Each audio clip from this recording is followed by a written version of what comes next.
Actually, this video was inspired a little bit off of a video I did about a week back talking about open world fatigue and a little bit of my experience with Metal Gear Solid 5 and really how I wasn't feeling all the praise that the game got, but still a great game. At the end of the video, I was alluding into something a little bit bigger regarding open world design and the gimmicky feel that I feel some games have just jumped to open world just as a gimmick because it's what's hot now, when necessarily I feel those games don't necessarily fit. I feel like Metal Gear Solid 5 is one of those games where, to be dead honest, I feel the design of its open world hurt the game more than it helped it. Even hardcore Metal Gear fans I've talked to have stated is a great game, but doesn't feel like a Metal Gear game. And I think I know why. I'm gonna explain to you a little bit about how to make your open world alive and full of content in a sandbox environment. So getting into this, I wanna actually bring up 4 games in this video to explain why Metal Gear Solid 5's open world feels kind of, well, dead. The games I'll be showcasing is, of course, Metal Gear Solid 5, Witcher 3, Dying Light, and Far Cry 3. Now first I want to start off with, of course, Metal Gear Solid 5. And I want to state before I get deep into this that Metal Gear Solid 5 is a fantastic game. It is not a bad game, it is not a horrible game, it is not even an average game, it is a above average game. Let me praise Metal Gear Solid and to tell you the best thing about MGS 5 is in fact the variety by which you can complete the objective. Now while, like I stated, this is nothing innovative or new, as tons of games have done this before, even Far Cry, Splinter Cell Blacklist. These games allow you to attack the objective in different ways. The reason why Metal Gear is so good at this is the variety by which you can complete it. While most of these games give you about, let's say, 10 ways you can attack the objective, Metal Gear gives you more like, let's say, 30 ways, which is, in my opinion, the best part about Metal Gear, is the different ways you can attack the objective. But ultimately, when the objective is almost the same thing time and time again, this amount of variety that you have to complete the objective seems to really wear off fast, considering you're going to be doing the same thing over and over again. I want you to take a look at these different maps of open world games. I want you to take a look specifically at Metal Gear's open world map, and then I want you to take a look at all the others that I've shown as an example. Can you see the main difference between them?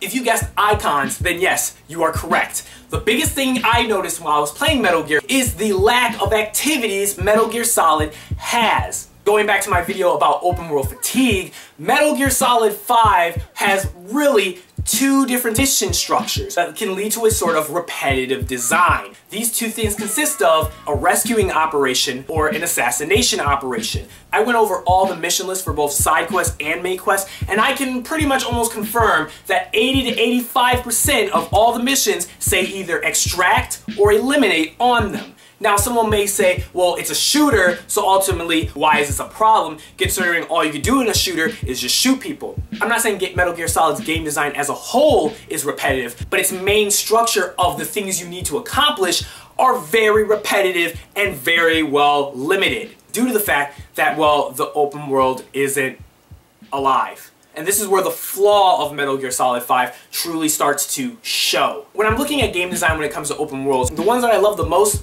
are the ones that give me the most content, give me the most activities and things to do. When you look at games like Dying Light, Witcher 3, hell, even Mad Max, you'll notice that there's tons of icons of things that you can do. And these icons aren't the same thing. They ultimately are different activities that you can complete. Things like in Mad Max, when you have the ability to either attack outposts, race, go scavenging for parts, raiding an enemy's camp, going up against a mini-boss. Again, I just listed 5 different activities that you could do, all varied and different. Now where Mad Max's linearity comes in is in fact how the game, as you progress, does not necessarily change. And as you complete those activities and the game progresses, there is no real change-ups. You play half of the game, the next half of the game is essentially just doing more of the same 5 to 6 activities, just at harder difficulties. But again, while some may see this as an overall repetitive game, other people love the game due to the fact that there's just so much that you can do and gives you great bang for your buck. Again, this is something that Metal Gear Solid 5 is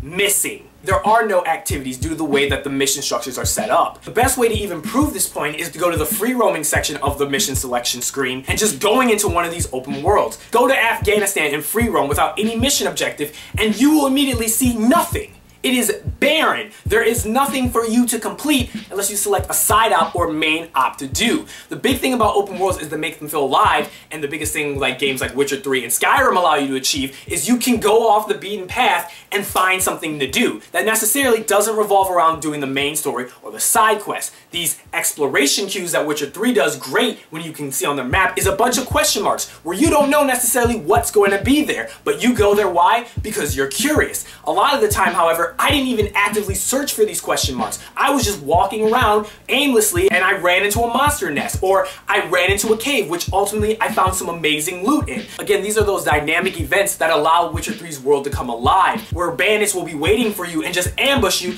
as an unscripted event, or just going into a cave and discovering a huge monster which you have to defeat in order to get the loot. There's so many of these different stories that you can explain that happens in Witcher, even on top of monster hunting from completing a different variety of side quests, which, mind you, some of them actually can influence and change other quests due to dialogue and choice. Again, these are all variables and different change-ups that allow you to dynamically change the story and to change your experience in the open world, making it feel live and robust. Here's one of my game design suggestions towards Metal Gear Solid 5. Considering the Afghanistan map and the timing where the Soviets are actually taking over Afghanistan, and even some missions stating that some Afghan rebels wanted you to do a certain quest for you, my question is this: if it's currently a war zone, where are the Afghan rebels?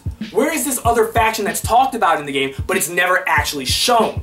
Time and time again, you see that you're being hired by warlords or Afghan rebels to fight this faction for them as a proxy. So with that in mind, let's look at Far Cry 3 and how they dynamically make the world come alive with two different factions. As you remember, there was two different factions. You have the private military group, you know, similar to Metal Gear, and then you had the sort of indigenous people of the island fighting against them. Now, the thing that Far Cry does great is the way that it dynamically throws them into conflict with each other, where both AI will be driving around, walking around in patrols, and they actually run up against the other faction. They will dynamically enter a sort of skirmish mode where they will actually shoot and fire against the other faction. This is, again, all dynamic. This isn't scripted. This isn't set up where it happens every single time. You can just simply be driving and hearing gunshots in the distance, see a patrol being under attack by the rebels. Again, going back to the flaw of Metal Gear, why are there none of these Afghan rebels sneaking around doing guerrilla tactics on the map? Or better yet, have Snake as a third faction, where you could have two factions fighting each other and Snake coming in as this third faction where both factions are maybe hostile towards you, or maybe you could befriend one faction to take care of the other one. Again, these are just suggestions I would have of something I would try for Metal Gear Solid 5. Let me talk a little bit about Dying Light, a game that unfortunately some people have forgotten about that came out this year that I feel is actually one of the better games that came out this year. It was an open world zombie game, which again, I want to reinforce. If you look at their map, there was tons of activities for you to do and complete.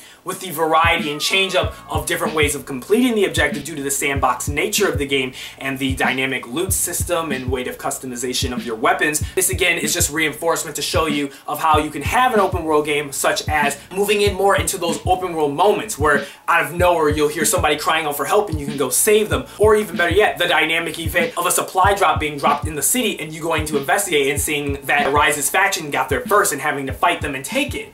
Due to pretty much the sandbox nature of the game and the addition of, again, tons of activities that you could do that are different from each other and aren't pretty much the same thing, the mission structure for Dying Light is a great example of an open world game done right, where there's tons of different things that you could do and complete. Don't feel like fighting zombies or doing the main quest? Hell, you could do some parkour racing trials, or you can clean out a safe house that might be full of zombies or even humans in order for you to have a safe place to stay. Again, these are all dynamic and they make the world feel alive, as you aren't told directly to do it. Instead, you could just go off and do it on your own without anybody telling you. That's my main point about open world games in 2015. When you make an open world game, you need to make it feel robust and alive. You have to have a variety of different activities and mission structures that you can do that makes the player feel refreshing and feeling that they can do whatever they feel like at the current time, and they aren't forced down a path where they're told what to do. This is the main difference between games like Metal Gear Solid and a game like Mad Max or Dying Light or Witcher. The biggest difference is how it's displayed to you. Are you told to go do it, or is it naturally sought out by you? As always, I'm going to thank you guys for watching and everybody who has been supporting me. I have a ton more of amazing topics that I wish to discuss with this series, and I can't wait to see where this goes. Again, as always, my name is Ethos. Thank you guys for watching. Peace out, guys. They tried to suppress us, grind us to dust with their swords, steel, and mines, but we survived. In this world, there are those who accept things the way they are, and there are those who leap forward. I made a choice, and that choice changed the lives of thousands forever. Now, here I am once again, with the same choice. How far are